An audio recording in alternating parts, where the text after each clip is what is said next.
The last thing I want to say in this video, it's kind of just a little bit of a bonus. I wish I'd mentioned it in the video that I did about the fourth trimester in general. But I want to say something about tummy time, which is simply that I think it's important. And tummy time is the idea that, when a newborn is born, its neck muscles are very weak. You got to support its head and neck all the time. And anything you do, you got to support its neck and head because its neck muscles aren't strong enough to support that big head.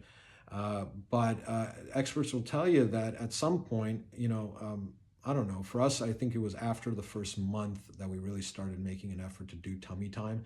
But they'll tell you that it's important to help the baby develop strength in its back and those neck muscles, to learn to crawl and roll over quickly. It's their first exercise, and it's the best exercise, doctors will tell you, in the first year of life. I just think it's very important for their physical development.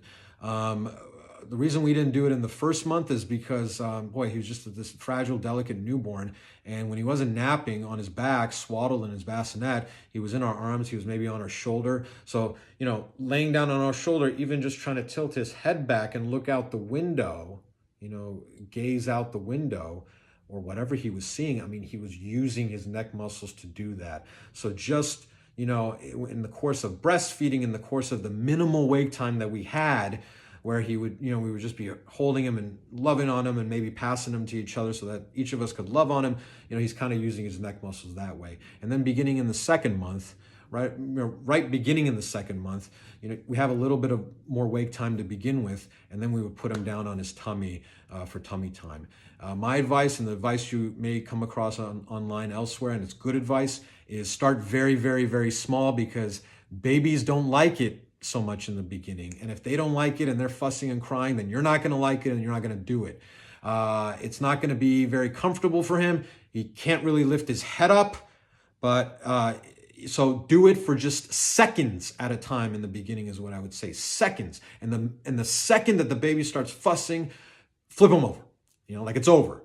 That will cure the crying or the fussing, and it may just plant a seed in his head. What was that? I was kind of seeing the world from a different angle, it's a different point of view. And you know what? I almost was able to lift my head up, and out of the corner or out of the top of my eyes, I was almost able to see what the room looked like upright. They're not going to know that it was upright necessarily. They're just going to know that they saw the world from a different perspective, and it may pique their interest.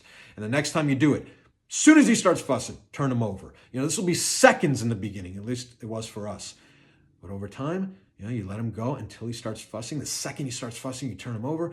Those seconds will turn into maybe minutes, and then you work your way up from that and give him more and more tummy time, and you'll have a stronger, fitter, 3-month-old or 6-month-old down the line. You'll soon see him crawling up a storm, when he's ready for it.